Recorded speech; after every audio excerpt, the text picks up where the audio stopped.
Shalom and good day all. This is Tehillim29 back again for another Fool's Gold review. And in this Fool's Gold review, I'll be covering issue 57 of Catwoman by Tini Howard. So to those who are new to how Fool's Gold works, hopefully you've checked out some of my previous videos. If not, and this is your first video, let me give you an understanding of how the rating of this system works. So with this, as you can see here, we have a currency conversion. And the currency conversion links to how much I've paid.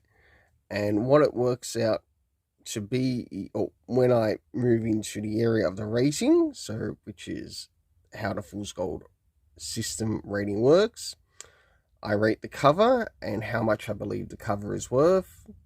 I rate the art and how much I believe the art is worth, and then the story, and of course you see the total that goes towards the artist as well as towards the writer.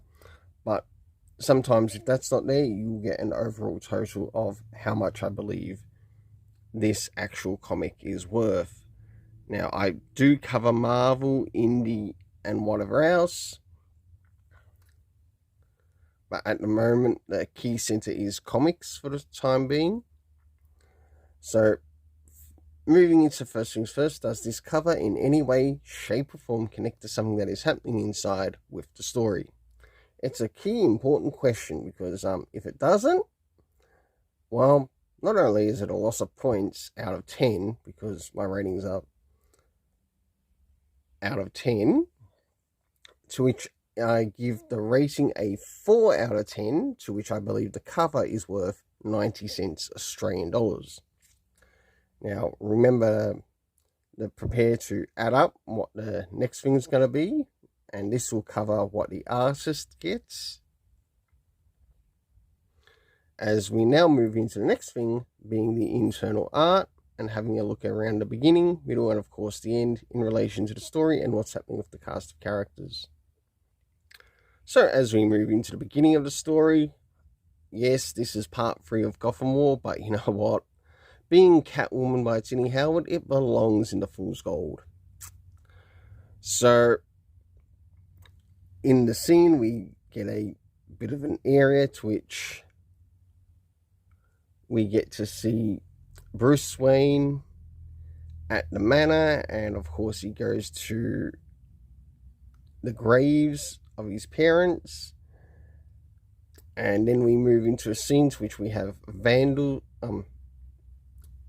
Scandal Savage working along with Catwoman. As we jump towards the middle of a story, we end up seeing Catwoman attending a ball of sorts, to which is meant to believe to have, I guess, the rich elite that are in Gotham. I wonder if there are any members of, say, the Court of the Owls in there too, which they might be attempting to rip off. You know, and maybe get her on their hit list. And last but not least, we see Scandal Savage in communications with her father. For the internal art, I give it a 7 out of 10. And I believe the art is worth at least $1.25 in total. Now, that's in Australian dollars, not in US. That's why I had to cover the currency conversion. Next is the area of the story. First things first, seeing that this is sort of like a joint story, did we get anything comic reference-wise as to maybe any of the somewhat meant to be important previous issues or issues connecting to a series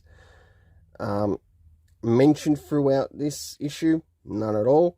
Next is the area of time. None at all. Next is the location. We know it's taking place in Gotham, but there were a couple of places that were not mentioned in here that should have been mentioned here. Then we have, last but not least, the cast of characters being Vandal Savage, Bruce Wayne Batman, Selena Kyle Catwoman, Marquis, aka Scandal Savage, Jason Todd, Red Hood. We also got to see the Riddler, and last but not least, Nightwing. For the overall story rating in this, I give it a 3 out of 10, to which I believe it's worth about 50 cents. Bringing the overall total to $2.65. Until then, let's keep it colourful and have yourself an awesome day.